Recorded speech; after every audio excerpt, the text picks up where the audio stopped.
한 게임 하실래요? 섰다. 혹시 모르니까 장땡일 수 있으니까. 이게 쪼는 맛이 있거든요. 자, 뒤에 두 줄이 넣으면 장땡일 가능성이 있는 겁니다. 자, 보면 두 줄.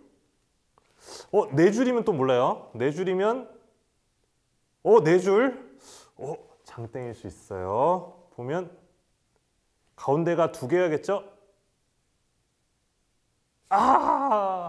장땡이 아닙니다. 안녕하세요. 승썰TV의 한장원 변호사입니다. 제가 소시적에 사실 중학교 때 이 트럼프 카드 가지고 도박을 많이 했습니다. 선생님한테 걸려가지고 많이 맞았어요. 사실 점심시간에 학교 바로 옆에 있는 친구 집에 가서 이거 하다가 걸린 적이 있었거든요. 여러분, 도박하지 마십시오. 패가 망신의 지름길이다. 다 아시죠? 그런데 여러분, 도박하는 거 나쁜데 도박장을 여는 건 나쁜가요? 우리 영화 같은 데 보면 사람들 여러 명이 모여가지고 화투 이렇게 하죠. 그러면 거기서 뭐 차도 날라다 주고 뭐 잿더리도 갖다 주고 하면서 옆에서 서빙하면서 그 장소를 제공하는 그런 사람들이 있습니다. 그런 사람들 무슨 죄인가요? 그냥 장소를 빌려준 그런 거밖에 안 한 건데, 그죠? 그런데 이런 도박 장소를 제공하는 그런 행위와 관련해서 형법에서는 별도로 죄를 정하고 있어요. 형법 제247조에 따르면 도박을 알선하거나 장소, 수단, 기회를 제공한 사람은 도박개장죄로 5년 이하의 징역 또는 3천만 원 이하의 벌금에 처할 수 있도록 그렇게 되어 있습니다. 그러니까 말하자면은 도박 장소를 빌려준 것만으로도 형사처벌이 가능하다라는 거예요. 여러분 인식에는 어떻게 생각되세요? 도박을 한 사람하고 도박 장소를 빌려준 사람하고 누가 더 나쁩니까? 도박 자체가 나쁘지 않다고 생각하시면 뭐 그건 어쩔 수 없는데 일반적으로 법적인 관점에서 봤을 때는 도박 개장죄가 훨씬 더 나쁜 죄라고 생각을 합니다.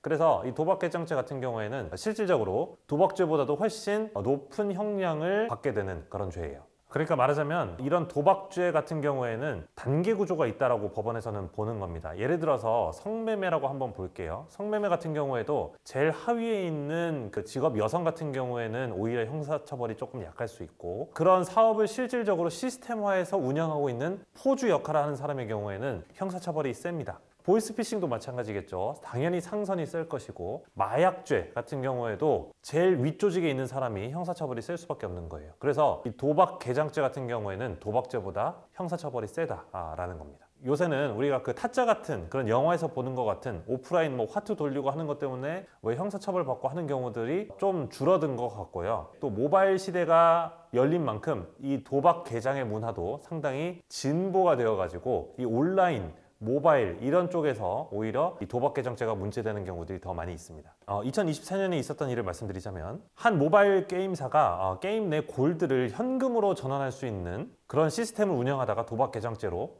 기소가 된 사건이 있었습니다. 유저가 게임 내에서 이 포인트를 충전을 해서 그것으로 슬롯머신 형식의 게임에 참여를 하는 겁니다. 그 슬롯머신 게임에 참여해서 또 포인트를 얻게 되면 그 포인트는 다시 현금으로 환전이 되는 구조였어요. 이 구조를 법원에서는 사행성 도박으로 인정을 했고요. 결국에는 그 프로그램, 그 사이트를 만든 운영자의 경우에는 도박 개장죄로 굉장히 중한 형사처벌을 받게 되었죠. 영화 타짜, 우리가 재미있게 볼 수 있는 요소가 뭔가요? 도박이기 때문인가요? 물론 도박이라는 요소도 있겠지만 프로 도박꾼들의 어떤 손기술, 일반 개인으로서는 범접할 수 없는 그런 능력, 그런 것들이 사실은 이슈가 되기 때문에 더 재미있게 우리가 영화를 접하게 되었던 것이잖아요.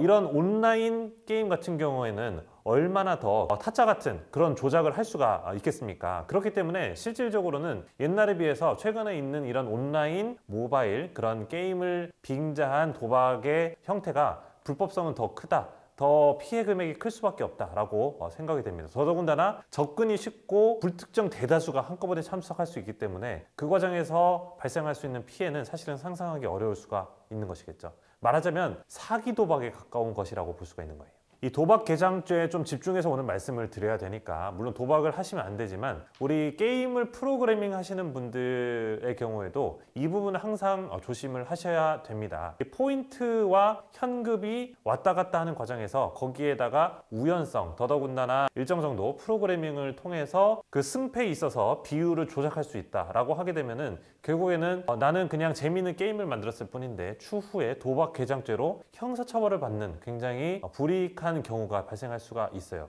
서로 형사처벌이 세지 않더라도 그 사이트는 전부 다 폐쇄되어야 될 운명에 처할 수밖에 없겠죠. 내가 굉장히 큰 노력과 비용을 들여서 만들었는데 그런 것들이 다 사라질 수밖에 없는 그런 현실에 처할 수 있는 것입니다. 인터넷과 모바일 내에서의 재미는 재미대로, 나의 경제 활동은 경제 활동대로 서로 구분하는, 게임과 현실이 구별되는 그런 삶을 살 때 우리가 건전하게 또 즐겁게 살 수 있다라고 생각이 됩니다. 감사합니다. 다음 시간에 또 찾아뵙겠습니다.